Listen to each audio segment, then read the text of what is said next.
Hi everyone, welcome to another video. Today I want to talk to you guys about 3 things that you're probably doing that will really limit your mobility in the golf swing. If you were to fix these things, you'll find that your range of motion will really increase to help make the golf swing feel more tension-free. And like always, if you enjoyed this video, please leave a like, and if you're new to the channel, please subscribe to see more golf-related content.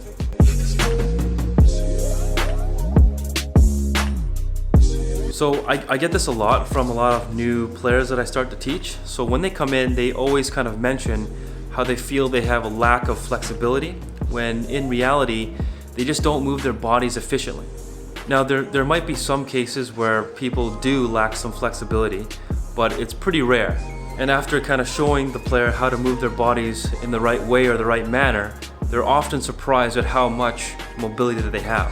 So the first movement that I see that really limits mobility is when a player keeps their trail knee bent in the backswing and their lead knee bent, or both knees bent into the follow through. Okay, so now if you look at me from the side view, in order for you to turn your hips, right, it is completely normal for one knee to kind of bend forward while the other knee straightens out just a little bit. Okay, so if your knees stay bent, it is very almost impossible for your hips to actually turn. The fact that you change the flex in your knees will make it much easier for you to kind of open up your body. And if you can turn your hip correctly by doing this, then that'll make it easier for your upper body to turn as well. Okay, so now when we look at the follow through, again, when people go through the shot, I see a lot of the knees bending and the knees kind of collapsing as after they hit the ball. Okay, so again, just like in the backswing, if you keep the lead knee bent, right, you cannot really turn your hip through the shot. Okay, so now what tends to happen is when a player keeps their knees bent, their right foot usually stays mostly on the ground. Their hips cannot turn, and if their hips can't turn, then their upper body is limited in that range of motion as well. So they often finish kind of like this.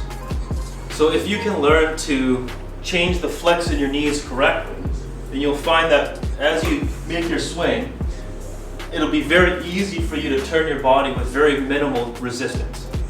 So the second movement that really limits mobility is the lack of extension in the spine. So extension is basically kind of a backwards bend in your back, just kind of like this motion right here. Okay? And this happens in the backswing and in the follow through. So people who do not extend their spine enough in the backswing will kind of stay very forward bent. Okay? Now a person that does the extension properly, as they take it back, they'll have a slight back bend, kind of this way. Okay? And now the problem with a player that has a lack of extension is that their chest kind of faces more downwards, and it makes it very difficult for them to get their hands really high. If your chest is down and you're forward bent in the backswing, the only way to get your hands up in the air is to either bend your arms or to forcefully kind of raise them. Okay? Now if you were to do that, it would feel like there's a lot of tension, and it feels more difficult to get the hands really high. So again, if you were to get your spine to kind of extend correctly, it should make it feel much easier for you to get your hands in the air while keeping your arms relatively extended. So now in the follow through, this also happens. So when a player hits the ball, they're too forward bent into the follow through as well. Okay, so just like how I explained in the backswing, how if your chest stays down, it's very difficult for your hands to get in the air without you bending your arms or forcefully kind of raising your arms. Okay, so in the follow through as well, if you were to extend or bend back, that'll make it much easier for you to get your hands in the air without having to force anything. Okay, so in the backswing, if we can see enough extension in the backswing and into the follow through, again, that'll make it much easier for you to have a bigger range of motion with little resistance. So now the third movement that really limits mobility for most players is the lack of tilt in the backswing and into the follow through. So from the side view, a person that has a lack of tilt right, will get their lead shoulder kind of raising up to where when they get to the top of their backswing, their shoulders appear, very level, okay, or fairly level at this point.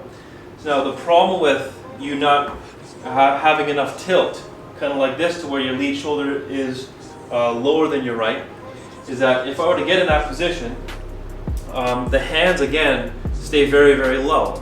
Okay, so now the only way the golfer can get the hands much higher is again if they forcefully kind of raise their arms, and a lot of the times you'll see that the arm kind of covers the player's chin. Okay, and then even into the follow through as well, when they go through the shot, the right shoulder kind of raises out of posture, and so again the shoulders are very, very level, are more level at this point. Okay, and again you'll see that their arm kind of covers their face like that. Okay, so if you can tilt correctly in the backswing, with the left shoulder kind of lower than the right shoulder, or lower than your lead trail shoulder, you'll find again it's much easier for your hands to get up higher without you having to forcefully kind of raise your arms. Okay. Overall, it's just making sure that you have a proper blend or understanding of all these three movements that should make the golf swing feel relatively tension-free. Thank you so much for watching. I hope that if you're a player that thinks that they lack flexibility or feel a lot of tension in their swings, that this video can give you some things to think about. You can also follow me on my Instagram at Jonathan K. Moss. And if you have any questions, please leave a comment down below. But other than that, I will see you guys on the next video.